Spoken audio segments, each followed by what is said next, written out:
All right, so I want to talk to you guys about the difference between the Tesla Optimus robot and a traditional robot, and also a collaborative robot. So maybe you don't know what a traditional robot is, and maybe you don't know what a collaborative robot is. So in the manufacturing space, we use generally traditional robots. However, collaborative robots are new to the market. And then you have the Tesla robot, which is considered also a collaborative robot, but it's also considered a humanoid robot. So you may consider a humanoid robot similar to the way you would consider this robot here a six-axis robot. This robot has six axes, which gives you X, Y, and Z. So X, Y, and Z motion. It also gives you yaw, pitch, and roll. So that would be a six-axis robot. Obviously, the humanoid robot has human-like features.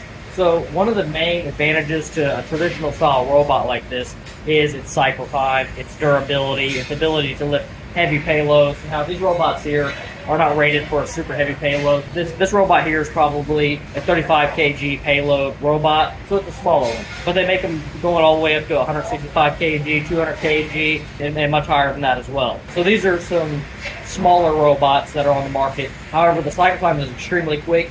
And also, this is a welding environment these particular robots are working in. So with this type of environment, it's a very dirty environment, and I believe like something like the Tesla robot does not survive long term in this environment, especially until Tesla makes it more adaptive. Maybe it's more enclosed and some of its hardware is less exposed to the environment. I think that also manufacturing is definitely one of their targets. However, I don't know that a dirty environment is the core target right now, or I think they're going to adapt the Tesla robot to have other, let's say, outfits that will give it the ability to be more internally protected. Going back to like some of the predominant differences, the speed of the robot, the payload of the robot, and the ability to tool the robot. So when I say tool the robot, these particular robots, I can't really show what's going on up here, but these particular robots are outfitted with a weld torch. And a weld torch is essentially the same thing as a weld gun that a normal welder would use. However, different robots you can outfit with all different types of toolings by having a custom tool that you put on the end of arm. As of right now, it doesn't seem like the Tesla robot has the ability to add a tool like that. Maybe they create something within the hand of the robot where you can like detach the hand and add some special tool, because maybe you need more clamping force, or maybe you need some more fine-tuned dexterity. Maybe they have different size hands that you can put on the robot. So these are just a couple different options that they can do to make the robot a little bit more capable. Now, another robot is a collaborative robot. So the collaborative robot and this humanoid robot actually fit in a somewhat similar space. They can both work around humans and in human environments. Obviously, the humanoid robot has the ability to kind of travel and walk around and have more dexterity than a collaborative robot. So the collaborative robot would look more like this six-axis robot here behind me. And it also has limitations in its ability to have a very high cycle time and also have a very high payload.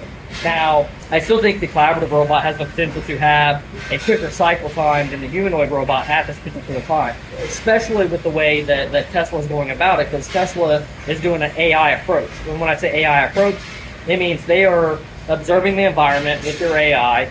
They're then taking that environment and executing the output of the humanoid robot, right? This is not the case for a traditional robot. A traditional robot is coded line by line. It's not AI at all. A human, such as myself, has to go in and program this robot. So that's the same for traditional robots as well as collaborative robots. Now, some of the programming platforms are becoming easier, and you can do like drag and drop type of programming, and it's like function block, like do this.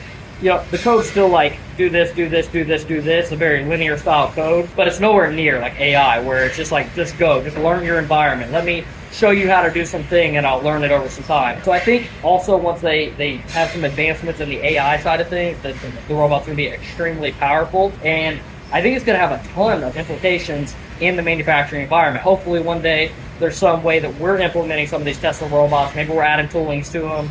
Maybe we're helping train them in a manufacturing setting. Maybe there's other setups that we need to do, like have it talk to a PLC or some other manufacturing piece of hardware. Maybe it's a CNC machine. Instead of relying on just the AI and vision, it's actually relying on a signal that's coming from the CNC machine that says, hey, part's done. And then the AI robot or the Tesla robot Optimus can then pull out the finished product. So that's just like a little bit of a dive into the difference between a traditional robot, a collaborative robot, and a humanoid robot by Tesla, the Optimus Gen 2. So if you want to see more content like this, subscribe, and we'll catch you on the next one. Peace.